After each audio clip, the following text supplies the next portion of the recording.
Hello, thank you for tuning in. In this video, I'm going to teach you how to calculate the price to earnings ratio so that you can use this in your investing strategies to become more wealthier. So let us get started.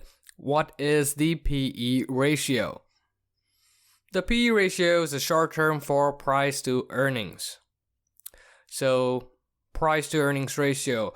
So as the name suggests, it is price divided by earnings of some sort. Right, we can get an overview of that. So let us be more specific. So it's the share price of any stock that you find divided by its earnings, especially earnings per share, which is also called the EPS in short.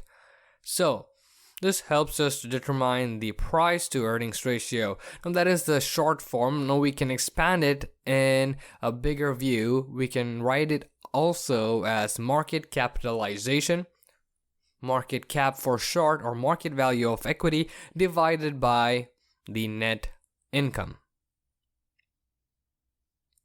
Okay, the net income, because the net income is used to calculate the earnings per share, everything is equal. That is why we have put an equal to sign over there. So let us see. This means that for every $1 that the company earns, right?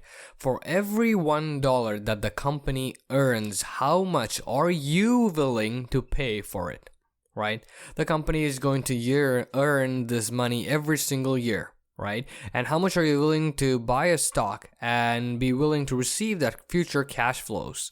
So that is what, in a short view, the P ratio also gives you an insight towards. So let us go for an example, okay? So let us say that we have a stock which is $5 and currently its EPS is $1. So the ratio is equal to 5. And let me tell you a reason. Why people would pay $5 to buy a stock that would give them earnings per share of $1. So they calculate that the present value of the future cash flows that they'll be receiving from the company will be equal to or greater than $5, right? Okay, so we'll be talking more in detail in the future videos about valuation principle, which is a very interesting concept, but for now this is enough. So that is, they believe to see an increase, right? It can be a steady increase or it can just remain the same but not lose any money. So let's say for our case, they see a steady increase in their earnings potential in the near future, let's say 3 to 5 years, and they discount all of that cash flows.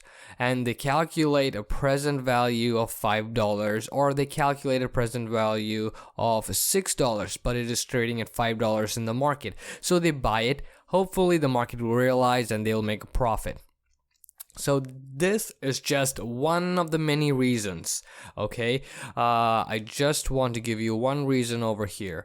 So let me tell you why we have two different formulas for the PE ratio. So this one, the numbers are really big. Market capitalization is usually from millions to billions, and net income as well in millions of dollars. And the other side, we have small numbers. So why would anyone use small numbers versus big numbers? The answer is error minimization. Just imagine you making a report and you forget to put one of the zeros and making $1 billion into $1 million, right? Oh, a billion would turn eventually into 100 million or so. And those are really big mistakes, and you don't want to make those. So that is why it is more realistically to see in small numbers.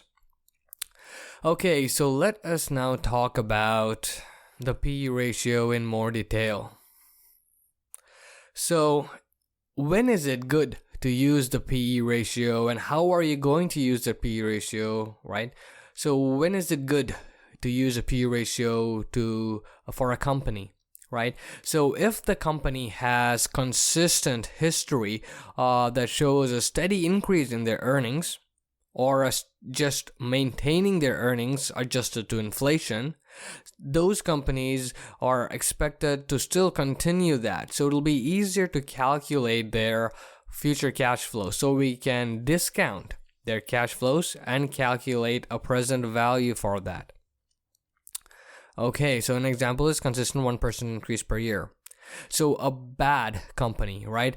A bad company, so when is it bad to use this P/E ratio? When the company has inconsistent earnings throughout the years, like 1% increase this year and 1% decrease the next year, or 5% increase and 1% decrease, which is very inconsistent.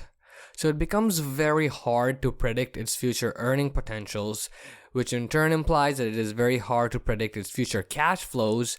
And so we cannot then discount its cash flows to come to a present value of those cash flows. So we'll be talking more about the present value calculations and discounting and compounding in the next few videos. So I'll be making sure to put for links for that in the next few seconds.